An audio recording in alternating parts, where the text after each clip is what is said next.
আপনার সন্তানটি সুন্দর মেধাবী চরিত্রবান হওয়ার জন্য গর্ভকালীন সময় আপনি এই আমলটুকু করুন, ইনশাল্লাহ আপনার সন্তান সুন্দর হবে, মেধাবী হবে। সম্মানিত ভিউয়ার্স, আসসালামু আলাইকুম ওয়া রাহমাতুল্লাহি ওয়া বারাকাতুহু। সকলকে আন্তরিক ধন্যবাদ এবং মোবারকবাদ জানিয়ে শুরু করছি আমাদের আজকের আলোচনা। আজকের আলোচনার বিষয়বস্তু অত্যন্ত গুরুত্বপূর্ণ একটি বিষয়, যে বিষয়টি আমার মা বোনদের জন্য অত্যন্ত গুরুত্বপূর্ণ। আমার সমস্ত মা বোন, সকল মা বোনই কামনা বাসনা থাকে আমার একজন সন্তান হোক, সেই সন্তানটি হোক সুন্দর, চরিত্রবান, জ্ঞানী, মেধাবী, প্রখর মেধার অধিকারী, আমার সন্তানটি মর্যাদাবান হোক, এই আশা সকলেরই থাকে। যখন আমি আজকে এমন একটি আমল আপনাদের সামনে নিয়ে এসেছি, যেই আমলটি করলে আপনি সঠিকভাবে যদি এই আমলটি করতে পারেন, ইনশাআল্লাহ আজিজ আপনার সন্তানটিকে আল্লাহ পাক রব্বুল আলামিন সুন্দর করে তুলবেন, মেধাবী করে দেবেন, চরিত্রবান করবেন এবং সকলের কাছে সম্মানিত করবেন, গ্রহণযোগ্য করে তুলবেন ইনশাআল্লাহ। শুধুমাত্র আপনি কষ্ট করে এই আমলটুকু করতে হবে।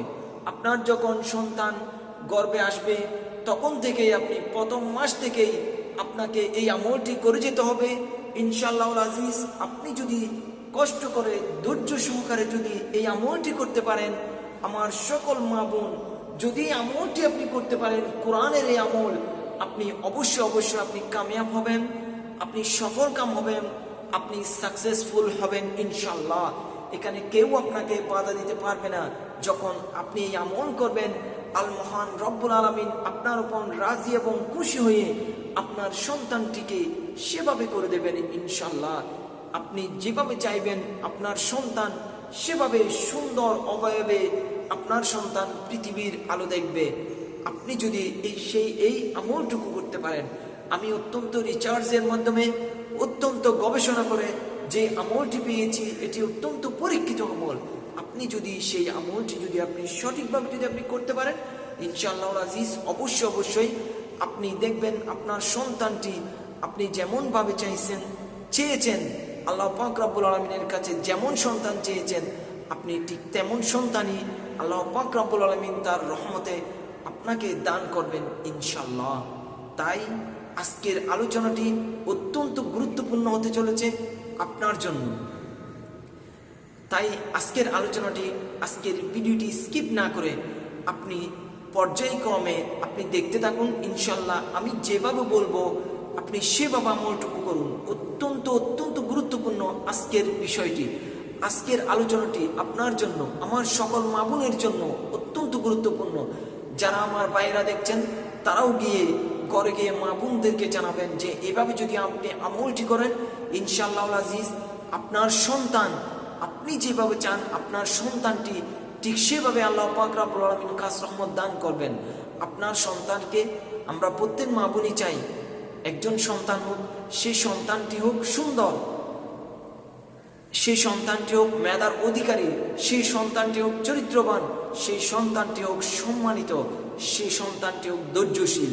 আমি আপনাদেরকে স্টেপ বাই স্টেপ আমি যে আমলগুলো বলবো, আপনি যদি এই আমলগুলো স্টেপ বাই স্টেপ আপনি সঠিকভাবে আপনি করতে পারেন, ইনশাআল্লাহ আল্লাহ পাক রব্বুল আলামিন অবশ্যই আপনাকে আসানের সহিত আপনার সন্তান পৃথিবীতে আসবে এবং আপনার সন্তান আপনি যেভাবে চেয়েছিলেন আপনার সন্তানটিও ঠিক সেরকম সৌন্দর্যমণ্ডিত হয়ে সেরকম চরিত্রবান আপনাকে আল্লাহ পাক রব্বুল আলামিন একজন সন্তান দান করবেন ইনশাআল্লাহ। যদি আপনি ধৈর্য সহকারে এই আমলটি আপনি করতে পারেন, এই আমলটি আপনাদের জন্য অত্যন্ত গুরুত্বপূর্ণ। আমি আবারও বলছি অত্যন্ত গুরুত্বপূর্ণ। যদি আপনি সঠিকভাবে ধৈর্য সহকারে এই আমলটি আপনি করতে পারেন, ইনশাআল্লাহ অবশ্যই আপনার ফরিয়াদ আল্লাহ পাক রব্বুল আলামিন কবুল করবেন। একটা কথা মনে রাখবেন, আল্লাহ পাক রব্বুল আলামিন কারো সৎ নেক নিয়ত এবং আল্লাহ পাক রব্বুল আলামিন ধৈর্য এবং সহিংসতার সাথে ধৈর্যের সাথে আল্লাহ পাক রব্বুল আলামিনের দরবারে চাইতে পারে, আল্লাহ পাক রব্বুল আলামিন তাকে কখনো ফেরান না। আল্লাহ পাক রব্বুল আলামিন বান্দাকে দেওয়ার জন্য প্রস্তুত রয়েছেন। তাই আমি আপনাদেরকে বলবো, আপনি সঠিকভাবে আমি যেভাবে বলবো স্টেপ বাই স্টেপ আমি এখনই শুরু করব। সে আমলটুকু বলা, আপনি স্টেপ বাই স্টেপ আমি যেভাবে বলবো সেভাবে আপনি আমলটুকু করুন। ইনশাআল্লাহ আজিজ, অবশ্যই আল্লাহ পাক রব্বুল আলামিন আপনাকে, আপনি যেভাবে চান আপনার সন্তানটিকে সেভাবেই আল্লাহ পাক রব্বুল আলামিন দুনিয়ার জমিনে পাঠাবেন, চরিত্রবান করে, সৌন্দর্যমণ্ডিত করে, ধৈর্যশীল করে এবং সম্মানিত করে ইনশাআল্লাহ। তাই আজকে আমি সে আমলটি, আমি আলোচনা দীর্ঘায়িত না করে আমি সে আমলটি বলে দিচ্ছি। সে আমলটি আমি যেভাবে বলবো আপনি সেভাবেই করবেন ইনশাআল্লাহ। এখন দেখতে পাবেন দুনিয়ার জমিনে আমি আপনাদেরকে আমি এইটুকু এই কারণেই বলছি, আমরা অনেক সময় দেখি বর্তমান প্রেক্ষাপট, আমার সন্তান 5 বছর 6 বছর হয়ে গেছে, আমি দৌড়ে গিয়ে হেফজখানায় দিয়ে আসলাম, হাফেজখানায় দিয়ে আসলাম, আমার সন্তানটি হাফেজ হোক। এভাবে হলে তো হবে না। আপনি সন্তান আসার পূর্বে, গর্ভে সন্তান আসার পূর্বে আপনি আপনার মনের মধ্যে ইয়াকিন করতে হবে, নিয়ত করতে হবে, ও আল্লাহ, আমার যে সন্তানটি হবে সেই সন্তানটিকে আমি তোমার রাস্তায় আমি হাফেজ বানাবো, আমি আলেম বানাবো, আমি মাদ্রাসায় দেব, আমি তোমার রাস্তায় আল্লাহ পাক রব্বুল আলামিনের রাস্তায় এই সন্তানটিকে দ্বীনের এলেম শিক্ষায় করার জন্য দেব। তখন আল্লাহ পাক রব্বুল আলামিন আপনার ফরিয়াদ কবুল করবেন। যখন আপনার সন্তানটি আসবে আপনার গর্বের মধ্যে, আপনি সেই আমলগুলো করবেন, তখন দেখতে পাবেন আপনার সন্তানটিকে যে নিয়ত আপনি করেছিলেন আপনি হাফেজ বানাবেন, কোরআনের হাফেজ, তখন আপনার সন্তানটি আল্লাহ পাক রব্বুল আলামিনের কাছ রহমতে হাফেজ হবে। আল্লাহ পাক রব্বুল আলামিন তাকে সেই এলেম, সেই জ্ঞান তাকে আল্লাহ পাক রব্বুল আলামিন দান করবেন। এখন আপনি তা না করে আপনার সন্তান, আপনি দেখছেন প্রচুর চতুর্দিকে সবাই হাফেজ হচ্ছে, আপনি আপনার সন্তানটিকে নিয়ে গেলেন হাফেজ বানাতে, না, কখনো এইভাবে আপনি হবে না। আপনার নেক নিয়ত থাকতে হবে, স্বচ্ছ নিয়ত হতে হবে, আপনার খালেস নিয়ত থাকতে হবে আল্লাহ পাক রব্বুল আলামিনের দরবারে। আপনি যে আপনার সন্তানটিকে হাফেজ বানাবেন সেটি আপনার সন্তান গর্ভে আসার পূর্বেই আপনাকে খালেস নিয়ত করতে হবে। আপনাকে খালেস দিন থেকে যে আমার সন্তানটি যদি আসে আমি মাদ্রাসায় পড়াবো, আলেম বানাবো, আমি হাফেজ বানাবো, কোরআনের হাফেজ হবে আমার সন্তানটি, এভাবে করে আপনি নিয়ত করতে হবে। আপনি মনে ইয়াকিন থাকতে হবে আপনার, তখন আপনার সন্তানটিকে আল্লাহ পাক রব্বুল আলামিন সেই জ্ঞান, সেই এলেম শিক্ষা দিয়ে, সেই এলেম দিয়ে আল্লাহ পাক রব্বুল আলামিন দুনিয়ায় পাঠাবেন ইনশাআল্লাহ। তাই যে কোনো কাজ করার পূর্বে আপনাকে স্বচ্ছ নিয়ত হতে হবে আল্লাহর দরবারে। আপনি দুনিয়ায় দেখে আপনি আরেকজন কি করছে সেটি দেখে যদি আপনি বলেন আমার সন্তানটি এরকম হবে, না, কখনো হবে না তা। আপনি যখন আপনার সন্তানটিকে সেখানে দেবেন কখনো সে ওভাবে বের হবে না, কারণ আপনার ইয়াকিন সেরকম ছিল না, আপনার নিয়ত সেরকম ছিল না। আল্লাহ পাক রব্বুল আলামিনের দরবারে আপনার ইয়াকিন থাকতে হবে, নিয়ত থাকতে হবে স্বচ্ছ। আপনার দ্বীনের একজন আলেম বানাবেন, একজন কোরআনের হাফেজ বানাবেন আপনার সন্তানটিকে, এভাবে স্বচ্ছ নিয়ত থাকতে হবে। তাই আপনার সন্তানটিকে যদি আপনি গড়ে তুলতে চান আপনার মনের মতো করে, তাহলে আপনার জন্য এই আমলটুকু অত্যন্ত গুরুত্বপূর্ণ। আমি স্টেপ বাই স্টেপ আমলটি বলে দিচ্ছি, আপনারা সেভাবে আমলটি করার জন্য চেষ্টা করবেন। আপনি প্রথম যখন আপনার সন্তান গর্ভে আসবে প্রথম মাসে আপনি পাঠ করবেন সূরাতুল আলে ইমরান। আপনি প্রথম মাসে যখন আপনার সন্তান গর্ভে আসবে আপনি সূরাতুল আলে ইমরান পাঠ করবেন। হযরত এই সূরাটি হযরত ইমরান আলাইহিস সালামের নামে নামকরণ করা হয়েছে, যিনি একজন সম্মানিত আল্লাহর পয়গম্বর ছিলেন। তাই আপনি এই সূরাটি আপনি সবসময় সুন্দরভাবে পাঠ করবেন। যখন আপনি এই সূরাটি পাঠ করবেন আপনার সন্তানটিকেও আল্লাহ পাক রব্বুল আলামিন নামী এবং দামি বানিয়ে দেবেন, সুবহানাল্লাহ। তাই আপনি প্রথম মাস আপনি সূরাতুল আলে ইমরান সবসময় পাঠ করতে থাকবেন, সূরাতুল আলে ইমরান সবসময় আপনি পাঠ করতে থাকবেন। আপনি দ্বিতীয় মাস যখন আপনার আসবে দ্বিতীয় মাসে আপনি সূরাতুল ইউসুফ পাঠ করবেন, সূরাতুল ইউসুফ। আমি আবারও বলে দিচ্ছি, আপনি দ্বিতীয় মাসে সূরাতুল ইউসুফ পাঠ করবেন। যখন আপনি সূরাতুল ইউসুফ পাঠ করবেন এটি আপনারা সকলেই অবগত রয়েছেন, হযরত এই সূরাটির নামও একজন নবীর নাম, হযরত ইউসুফ আলাইহিস সালাম, যিনি আল্লাহর একজন পয়গম্বর ছিলেন, আল্লাহর পয়গম্বর ছিলেন তিনি। সেই ইউসুফ আলাইহিস সালাম এটা সকলেই জানেন, অত্যন্ত সুন্দর ছিলেন, সৌন্দর্যমণ্ডিত ছিলেন। যে ইউসুফ আলাইহিস সালামের জন্য তখনকার সমস্ত নারীগণ পাগল হয়ে গিয়েছিল, দেওয়ানা হয়ে গিয়েছিল ইউসুফ আলাইহিস সালামকে কাছে পাওয়ার জন্য, ইউসুফ আলাইহিস সালামকে বিয়ে করার জন্য, শাদী করার জন্য। সুবহানাল্লাহ, আল্লাহ পাক রব্বুল আলামিন তাকে কেমন সৌন্দর্য দান করেছিলেন। আল্লাহ রব্বুল আলামিন এমন সৌন্দর্য দান করেছিলেন। আপনি যখন হযরত ইউসুফ আলাইহিস সালামের নামে এই সূরা যখন আপনি দ্বিতীয় মাসে পাঠ করবেন, ইনশাআল্লাহ আজিজ আল্লাহ পাক রব্বুল আলামিন আপনার সন্তানটিকেও সৌন্দর্য বানিয়ে দেবেন। ইউসুফ আলাইহিস সালাম কেমন সুন্দর ছিলেন এটি যদি বলতে যাই, ইউসুফ আলাইহিস সালামকে পাওয়ার জন্য তখনকার নারীরা রানী জুলাইখা এমন অবস্থা করেছিল যে তাকে তার সখীরা, তাকে তার সাথীরা প্রশ্ন করেছিল, তুমি কেন ইউসুফ আলাইহিস সালামের জন্য এত পাগল হয়ে গেলে, এত দেওয়ানা হয়ে গেলে?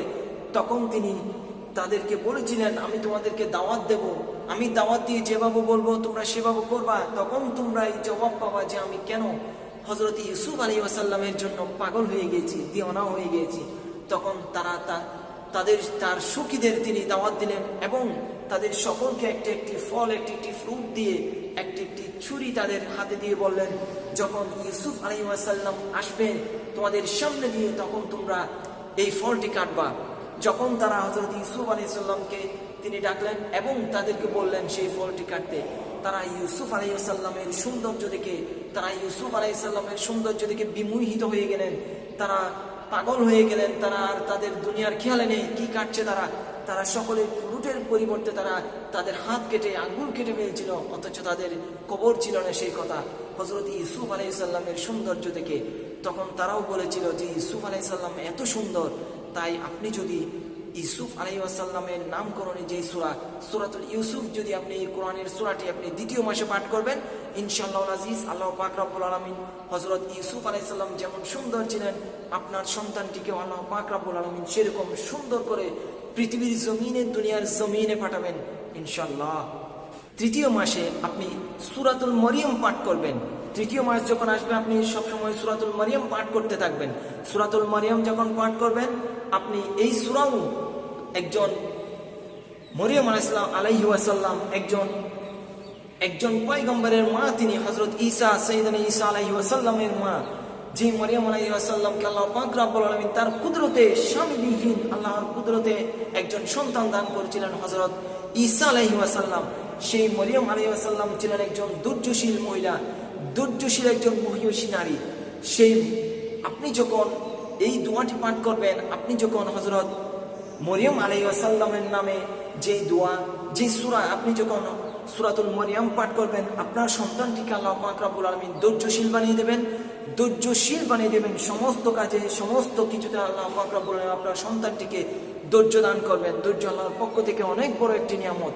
আপনি যখন এটি পাঠ করবেন সূরা মরিয়ম, আল্লাহ পাক রব্বুল আলামিন আপনার সন্তানটিকে ধৈর্যশীল বানিয়ে দেবেন ইনশাআল্লাহ। আপনি চতুর্থ মাসে পাঠ করবেন, আপনি চতুর্থ মাসে সূরাতুল লুকমান পাঠ করবেন। সূরাতুল লুকমান এটিও একজন পয়গম্বরের নামে আল্লাহ পাক রব্বুল আলামিনের এই সূরা নামকরণ করা হয়েছে সূরাতুল লুকমান আলাইহিস সালাম ছিলেন অত্যন্ত জ্ঞানী একজন আল্লাহর পয়গম্বর, অত্যন্ত জ্ঞানী। আপনি যখন সূরাতুল লুকমান যখন চতুর্থ মাসে পাঠ করবেন, আপনার সন্তানটিকে আল্লাহ পাক রব্বুল আলামিন এই পাঠের বরকতে, এই সূরার বরকতে আল্লাহ পাক রব্বুল আলামিন আপনার সন্তানটিকে জ্ঞানী করে দেবেন, আপনার সন্তানটিকে অত্যন্ত জ্ঞানবান করে পৃথিবীর জমিনে পাঠাবেন। সুবহানাল্লাহ। আপনি পঞ্চম মাস যখন আসবে তখন আপনি পাঠ করবেন, পঞ্চম মাস আপনি পাঠ করবেন সূরাতুল মুহাম্মদ। এই সূরা আমার প্রিয় নবী, আপনার প্রিয় নবী, দুনিয়ার বিশ্বজাহানের শ্রেষ্ঠ নবী হযরত মুহাম্মদ মুস্তাফা সাল্লাল্লাহু তাআলা আলাইহি ওয়াসাল্লামের নামে নামকরণ করা হয়েছে সূরাতুল মুহাম্মদ। সুবহানাল্লাহ। যে রাসূল সাল্লাল্লাহু আলাইহি সাল্লামকে বলেছিলেন, ইন্নাকা আলা খুলুকিল আযীম। আল্লাহর রাসূলের চরিত্রের সাথে কারো চরিত্র কখনো মিলে না। আল্লাহর রাসূলের এমন একজন চরিত্রবান ছিলেন। তাই আপনি যখন সূরাতুল মুহাম্মদ পাঠ করবেন পঞ্চম মাসে, তখন আপনার সন্তানটিকে আল্লাহ পাক রব্বুল আলামিন চরিত্রবান করে দুনিয়ার জমিনে পাঠাবেন। সুবহানাল্লাহ। আপনি পঞ্চম মাসে সূরাতুল মুহাম্মদ পাঠ করতে থাকবেন ইনশাআল্লাহ আজিজ, আল্লাহ আপনার সন্তানটিকে চরিত্রবান করে দুনিয়ায় পাঠাবেন। আপনি ষষ্ঠ মাসে যে আমল করবেন, যে দোয়া পাঠ, আপনি ষষ্ঠ মাসে পাঠ করবেন সূরাতুল ইয়াসিন। আপনার যখন ষষ্ঠ মাস চলবে, 6 মাস যখন পূর্ণ হবে চলবে, তখন আপনি সূরাতুল ইয়াসিন সবসময় পাঠ করতে থাকবেন। আপনার সন্তানটি হবে জ্ঞানী, আপনার সন্তানটি হবে প্রজ্ঞাবান, আপনার সন্তানটি হবে বুদ্ধিমান, আপনার সন্তানটি হবে ব্রেনি, আপনার সন্তানটি হবে প্রজ্ঞাবান, জ্ঞানী একজন মানুষ আপনার সন্তানটি পরিণত হবে ইনশাআল্লাহ। আপনি ষষ্ঠ মাসে আপনি সূরাতুল ইয়াসিন পাঠ করবেন। আপনি সপ্তম, অষ্টম এবং নবম মাসে আপনি যেই সূরাটি পাঠ আপনি সূরাতুল ইউসুফ, সূরাতুল মুহাম্মদ, সূরাতুল ইব্রাহিম একাধারে পাঠ করবেন। আমি কোন কোন মাস বললাম? সপ্তম, অষ্টম, নবম। 7, 8, 9 মাস যখন আপনার চলবে, এই 3 মাসে আপনি সূরাতুল ইউসুফ, সূরাতুল মুহাম্মদ, সূরাতুল ইব্রাহিম আপনি পাঠ করবেন ইনশাআল্লাহ আজিজ। আল্লাহ পাক রব্বুল আলামিন আপনার সন্তানটিকে সূরাতুল মুহাম্মদ পাঠ করলে, সূরাতুল ইউসুফ পাঠ করলে যেগুলো বলেছিলাম যে ফজিলত, এবং সূরাতুল মরিয়ম পাঠ করলে যে ফজিলত, ইনশাআল্লাহ সেই ফজিলতগুলো দান করবেন। আপনি যখন 10ম মাস যখন হবে, আপনি যখন ডেলিভারির সময় হবে, সেই মাসের মধ্যে আপনি পড়বেন সূরাতুল ইনশিকাক। আপনি 10ম মাসে সূরাতুল ইনশিকাক পড়বেন। যখন আপনার প্রসব বেদনা উঠবে তখন থেকে আপনি তখনও আপনি সূরাতুল ইনশিকাক পড়তে থাকবেন। আল্লাহ পাক রব্বুল আলামিন আসানের সহিত আপনার সন্তানটিকে দুনিয়ার জমিন দেখাবেন, দুনিয়ার আলো দেখাবেন ইনশাআল্লাহ।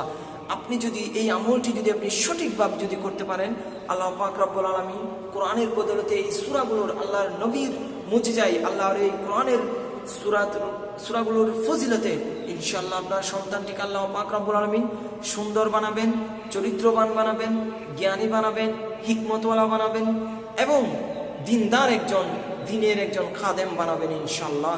তাই আল্লাহ পাক রব্বুল আলামিনের আজকে যে কোরআনে যে আমলগুলো বললাম, এই আমলটি অত্যন্ত কার্যকর, অত্যন্ত ফলদায়ক আপনার জন্য। আমার সকল মা বোনেরা এই আমলটি করবেন। তাই আজকে যে আমলটি বললাম অত্যন্ত গুরুত্বপূর্ণ। আজকে এই পর্যন্তই। আগামীতে আরেকটি গুরুত্বপূর্ণ বিষয় নিয়ে আপনাদের সামনে উপস্থিত হব। সে পর্যন্ত সকলে ভালো থাকুন, সুস্থ থাকুন। সকলকে ধন্যবাদ এবং মোবারকবাদ জানিয়ে বিদায় নিচ্ছি। আসসালামু আলাইকুম ওয়া রাহমাতুল্লাহি ওয়া বারাকাতুহু।